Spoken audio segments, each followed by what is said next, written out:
Well, the day the pandemic shut down Broadway, March 12, 2020, was supposed to be opening night for the new musical Six.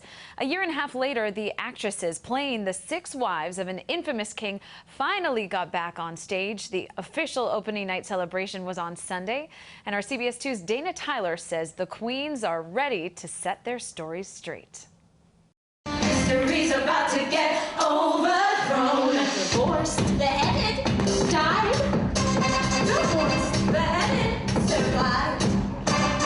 Broadway's Six are King Henry VIII's six wives, revealing their terror living in the House of Tudor, to the tune of a half millennium later. My name's Catherine of Aragon. Was married 24 years. I'm a paragon. First of all, it feels like a concert. Can I just say this show is a beautiful hybrid of a concert and a musical, and I'm like... This is the third Broadway show for Texas native Adriana Hicks, her first time originating a role. She plays King Henry's first wife, his brother's widow. I think of her as a graceful warrior, but he was a jerk. It just didn't turn out well because they weren't able to produce a male heir, but still produce an heir nonetheless. Each glammed up queen, from Aragon to Catherine Parr, tries to prove she suffered more in her marriage to the notorious monarch. Why did I lose my head? Well, my sleeves may be green, but my lipstick's red. The king married his fifth wife, Catherine Howard, in 1540. Vixen or victim?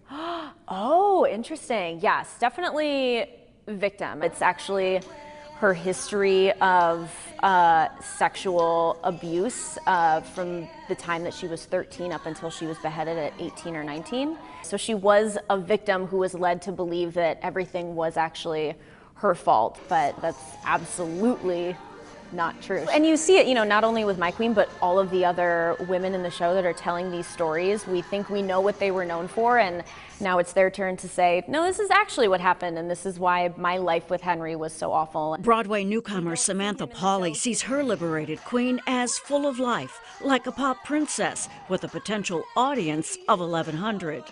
There is no fourth wall. We are encouraging people to dance and sing along if they know the words, and it fuels us because we're able to see all of their excitement. Sorry, not sorry about what I said. Shut down for more than a year, rehearsals for the long-delayed Broadway opening started in August.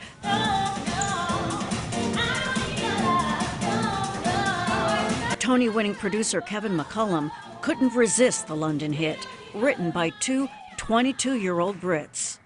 In live theater, youth writing about the world they see is very different than the world I might see now. So I am always thirsty for those shows with new voices and new writers and ushering them into our culture that's called Broadway. Vaccination verification and ID out, please. Ticket holders are encouraged to arrive early to get online to show proof of vaccination.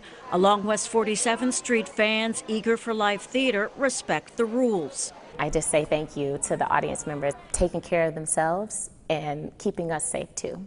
The thing about the theater is it's a communal act. You have to make the choice to come in as strangers and kind of leave as a family, experiencing a story. And that's what makes it different, and that's why also the public is more than ready. From being in a diverse cast to the retelling of the Queen's stories in their shining armor, the actresses say Six is an empowering story in their lives too. What is that feeling like? It is an incredible experience because you have the embodiment of all different types of women, all different backgrounds and colors. What an honor it is to be able to portray this queen and back up the others. I literally feel like I'm like a superstar, but then I'm like, no, Adriana, you're just Adriana. You're just going out there and having fun.